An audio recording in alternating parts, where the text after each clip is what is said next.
Desde el centro de los ecuatorianos, para las diversas latitudes del mundo, bienvenidos a las noticias más importantes de la jornada. Bajo una lluvia persistente, decenas de carpas y sillas esperaban a un invitado que nunca llegó. En el estadio Simón Bolívar, en el cantón Pastaza, todo estaba listo para recibir al presidente Daniel Noboa, pero la cita se cumplió sin él. Unos 300 habitantes de esa parroquia shuar, a 40 kilómetros al sur de Puyo, esperaron durante 3 horas bajo el agua hasta que les informaron que el mandatario no asistiría. El evento estaba programado para las 9:30, pero recién a las 2:30 arribó su delegada, la vicepresidenta María José Pinto. En un discurso de 5 minutos hizo la entrega de 2 tractores, 109 kits de insumos agropecuarios, 3 títulos de propiedad y certificaciones de agricultura familiar y campesina.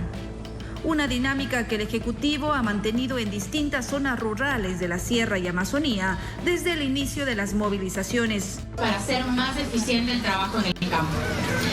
Además, apoyo a quienes practican la agricultura familiar y campesina con la entrega de sellos de calidad para que cuando comercialicen sus productos reciban el pago justo.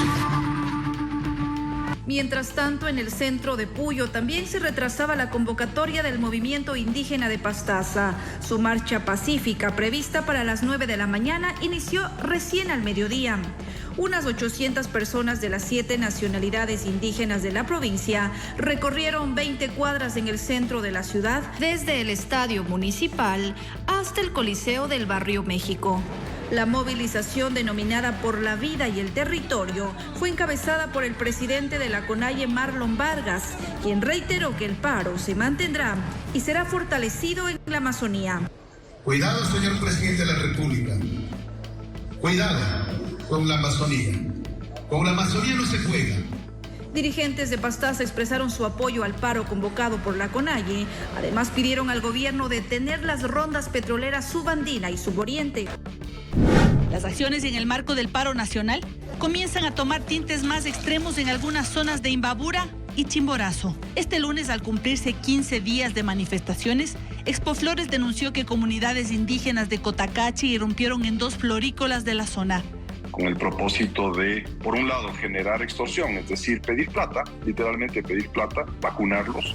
Según la versión de su representante, los manifestantes que ya habrían sido identificados se tomaron las plantaciones para obligar a los trabajadores a unirse al paro. Obviamente, como ya vieron que publicamos las cosas en la mañana, ya lo que hicieron fue literalmente entrar, quitar todo lo que eran cámaras, quitar todo lo que eran celulares, justamente con la intención de que no haya evidencia. Si las tenemos, nosotros vamos a hacer las denuncias pertinentes. No es el único acto de este tipo en esa zona. Habitantes de Cotacachi, que pidieron a Televistazo mantener en reserva su identidad por temor a represalias, aseguran que desde hace una semana las comunidades indígenas controlan los recursos. Ahora, si es que uno no ha plegado al paro, si es que no has apoyado al paro, no tienes derecho a coger el tanque de gas, no tienes derecho a que tengas alimentos, no tienes derecho a... Y después comienzan ya algunas amenazas de que van a comenzar ya las sanciones comunitarias. Dicen sentirse rehenes en sus propias casas. Denuncian además que las sanciones comunitarias y represalias por no plegarse al paro se han intensificado, incluso contra productores locales, obligándolos a vender sus productos a precios mucho más bajos. Normalmente nos compran a 50, entre 42, 50 hasta más dependiendo de la calidad, pero ahorita no llegan las fábricas, no llegan los tanqueros, entonces están aprovechando los intermediarios para comprar entre 15 y 20 centavos. Los sectores bloqueados afirman se exige dinero para poder circular. Mientras tanto, en Chimborazo, en el centro de Alausí, decenas de manifestantes intimidaron a los comerciantes para que cerraran sus negocios. La consigna es la misma: exigir que todos se plieguen al paro. Por eso el centro de Alausí hoy permaneció vacío. Amenaza del presidente de la CONAIE, Marlon Vargas, con radicalizar el paro y tomarse Quito, como en 2019 y 2022, activó las alertas del gobierno. Este lunes, el ministro del Interior, John Reinberg, dijo que la policía y las Fuerzas Armadas tienen un plan para evitar que se paralice la capital ante posibles actos violentos y vandálicos. Él ha amenazado a Quito, Nosotros estamos preparados aquí, hemos venido trabajando como bloque de seguridad. Somos sumamente claros, aquí nadie se nos escapa, aquí nadie tiene impunidad. El plan se mantiene en reserva, pero el gobierno advierte mano dura para garantizar la seguridad y protección de bienes públicos y privados de la capital. Al mismo tiempo, el oficialismo apela a la Fiscalía para que investigue a Vargas.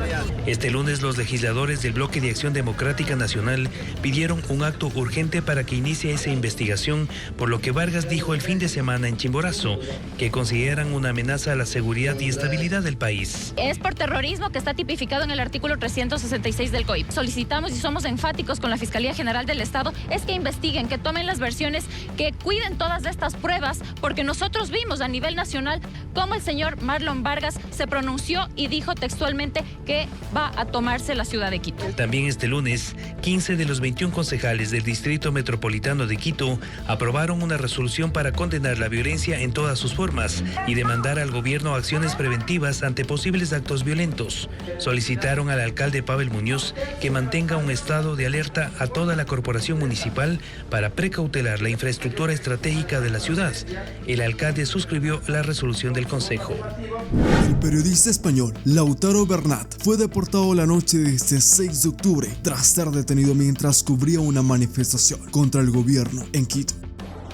Bajo la dictadura bananera, gloria eterna a los pueblos y nacionalidades indígenas del Ecuador. Que viva el paro.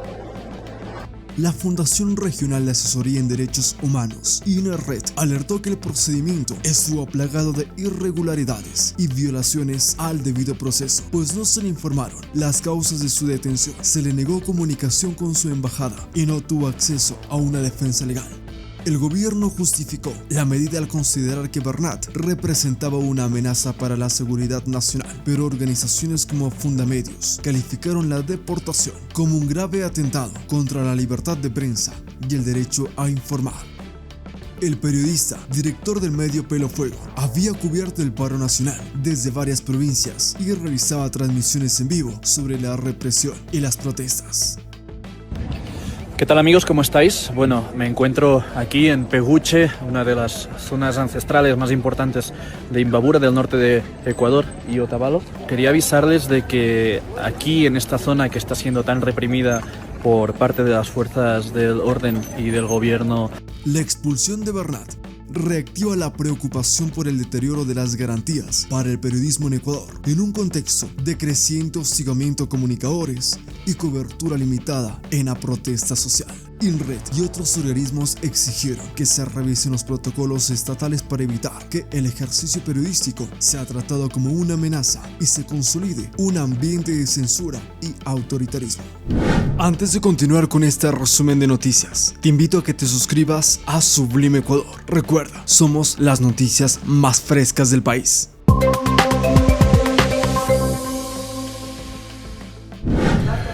Y en las próximas horas se espera el traslado de 8 indígenas quichuas de Otavalo desde la cárcel de Portoviejo a la de Ibarra. Sus abogados tramitan el regreso luego del habeas corpus parcialmente concedido por un tribunal de Manabí.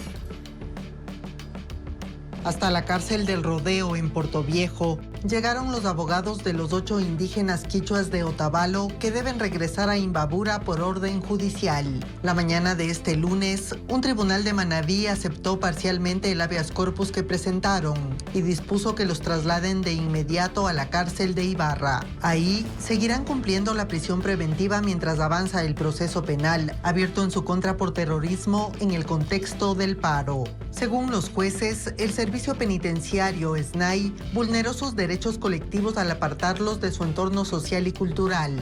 Esa institución no justificó los motivos del cambio de cárcel. Lo que se va a dar a continuación y de manera inmediata, y que esta es la exigencia, es que sean trasladados todos los detenidos, los 8 recluidos que están aquí. Otros 3 detenidos pidieron su libertad por su condición de discapacidad, pero el tribunal argumentó que no presentaron documentación al respecto y ordenó al SNAI que les haga una valoración médica. En total son 13 procesados, incluido un venezolano que está preso en Esmeraldas. El caso empezó el 22 de septiembre, día de su detención, y está en etapa de instrucción fiscal. La fiscalía los acusa de ser los autores de la destrucción de la unidad policial de Otavalo y de otros desmanes en la jornada de protesta. La policía presentó acusación particular en contra de todos. La jueza citó a Edison Rodríguez, comandante de la subzona Imbabura, para que acuda este martes a reconocer su firma. Hasta el cierre de este informe no se concretó el traslado de los 8 procesados. Sus abogados esperan que ocurra en la madrugada de este martes. En el Cantón Daule se llevó a cabo una rueda de prensa donde varios sectores se manifestaron ante la situación que atraviesan los agricultores y gremios locales. Las asignaciones que se pidieron para la compra en pilado, y ustedes escucharon en la prensa en 2 semanas últimas, era de 25.000 toneladas. Y las piladoras que se les calificó para ellas han estado, sí, porque algunos se vendieron allá comprando con el precio oficial y las 205 libras recibiendo. Sin embargo, el Estado no les está comprando como quedamos de acuerdo las 25.000 toneladas para que de esa forma destoquen y tengan capital para seguir comprando. Una dirigente de la UNE cantonal señaló que la eliminación del subsidio al diésel ha provocado un incremento en los valores de diferentes productos y servicios. Que hoy estamos luchando y seguiremos luchando por todo lo que necesitamos, porque incluso ha subido el IVA y no vemos resultado, ha subido el diésel, tampoco no vemos resultado.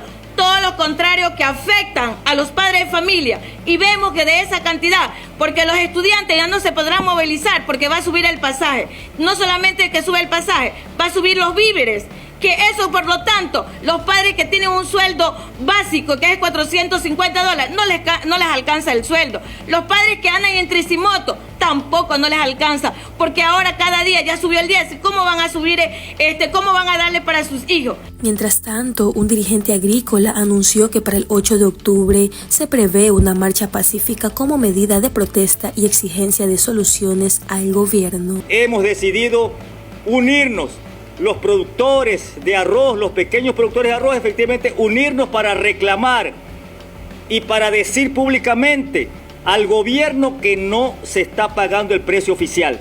Y en función de eso hemos planteado, en acuerdo con todas las organizaciones, con todos los productores de arroz, hacer una marcha por la dignidad del campesino, que no se siga irrespetando el pago del precio oficial, ¿verdad? Para el día miércoles 8 de octubre, a partir de las 9 de la mañana, nos concentramos aquí en el Centro Agrícola de Daule para expresar públicamente, para decirle al gobierno y a sus representantes que no se está respetando el pago del precio oficial. El presidente de la República, Daniel Noboa, renovó por 30 días el estado de excepción por grave conmoción interna en Guayas, El Oro, Los Ríos, Manabí y el Cantón Echeandía. Lo hizo con 2 cambios respecto a los decretos 76 y 109 en los que había impuesto la misma medida anteriormente. El primero retira a las Fuerzas Armadas la competencia de ejecución de allanamientos y requisas que constaba en el primer decreto y deja esa atribución exclusivamente en manos de la policía. Lo segundo deja fuera del estado de excepción a los cantones Las Naves y La Maná de Bolívar y Cotopaxi. A diferencia de los decretos anteriores, esta vez recuerda a la fuerza pública que serán responsables por cualquier abuso que hubieran cometido en el ejercicio de sus facultades durante la vigencia del estado de excepción. Estos cambios responden al dictamen de la Corte Constitucional del 11 de septiembre, que precisó las condiciones para declarar el estado de excepción y recordó que la Policía Nacional y las Fuerzas Armadas deben respetar el ordenamiento jurídico aplicable. En el nuevo decreto, el Ejecutivo asegura que la medida responde a la crisis de seguridad interna que se mantiene. Otras 7 provincias de la Sierra y 3 de la Amazonía están en estado de excepción desde el sábado por 60 días. En su caso, debido a las acciones del paro impulsado por la CONAIE. Contempla prohibir la libertad de reunión y dispone la movilización de las Fuerzas Armadas para participar complementando a la policía en restablecer el orden público. Tras 2 semanas de permanecer en la sede del gobierno en Latacunga, la vocera retornó a Carondelet. Allí hizo 2 anuncios. El primero tiene que ver con la ampliación de la franja de protección del oleoducto y el poliducto en la zona del río Loco. Se alejó la tubería a 140 metros de la erosión del río. Antes estaba solo a 70. Con eso se garantiza la seguridad del transporte y exportación de crudo. No se sabe el costo de las 3 etapas de trabajos porque no tenía el dato. El otro anuncio fue que 14.687 adultos mayores son los nuevos beneficiarios del bono de desarrollo humano. Solo a los adultos mayores, dice el gobierno, se les ha entregado en 2 años 631 millones de dólares por el pago de pensiones y que ese aporte económico mensual de $100 es un piso de protección social, del que se benefician en total 112.470 personas de la tercera edad en pobreza extrema. Un modelo de gestión que busca que más familias y personas en situación de pobreza o pobreza extrema cuenten con un aporte económico mensual seguro y directo. Tras los anuncios contestó 4 preguntas, 2 de ellas referentes al paro. Afirmó que el periodista español Lautaro Bernat fue expulsado del Ecuador por la información reservada que obtuvo el gobierno y basados en la Ley de Movilidad Humana. Hay un informe que respalda esta decisión, es un informe de carácter privado. Dijo que se investigarán acciones de violencia ejercidas por la fuerza pública y manifestantes que han agredido a periodistas. Porque la violencia no es tolerable, venga de donde venga. Jaramillo fue cuestionada por el ejercicio de su vocería y la dificultad de verificación en sus anuncios de todos los lunes. Incómoda, interrumpió la rueda de prensa y salió sin responder nada más a 17 minutos de haber empezado, cuando normalmente sus intervenciones duran alrededor de 1 hora. Los precios del diésel y de las gasolinas que se ajustan mensualmente son los productos de mayor incidencia de acuerdo con el reporte del Instituto Nacional de Estadísticas y Censo INEC, publicado este lunes 6 de octubre. Sin embargo, este indicador es el tercer más bajo del año, después de enero, cuando hubo una inflación negativa de menos 0.15%, y de junio pasado con el 0.06%. En las canastas básica, familiar y vital, el efecto inflacionario se traduce en un aumento que va de 5 a 7 dólares. La división de transporte fue la que más influyó en el alza generalizada de precios. Gasolina bajo octanaje fue el combustible que tiene más peso en la inflación y su alza fue del 4.65%. Diésel tuvo una inflación del 24.84%. Gasolina ecológica con un alza del 4.65%. Transporte escolar es uno de los servicios que se reactiva en la sierra por el inicio de clases y reporta una inflación del 0.56%. Afinamiento ABC 0.62%, neumáticos 0.17%, servicio de wincha 1.47%. Todo el grupo de transporte aporta con el 0.0472% a la inflación de septiembre, educación con el 0.0179% y salud con el 0.0078%, mientras que a la baja están los rubros de alimentos, bebidas y prendas de vestir. La inflación anual a septiembre es del 0.72% y la acumulada del 2.23%. La inflación de septiembre ajustó el costo de la canasta básica familiar a un 819.77% y la canasta vital a un 574.55%. En el primer caso es un aumento de 5.89 dólares y en el segundo de 7.18. 5 de las 9 ciudades monitoreadas por el INEC están por encima de la tasa de inflación nacional. Ambato 0.59%, Loja 0.49%, Cuenca 0.44%, Santo Domingo 0.42%, Guayaquil 0.10%, Esmeraldas menos 0.03%, Quito menos 0.05%, Machala menos 0.18% y Manta 0.32%.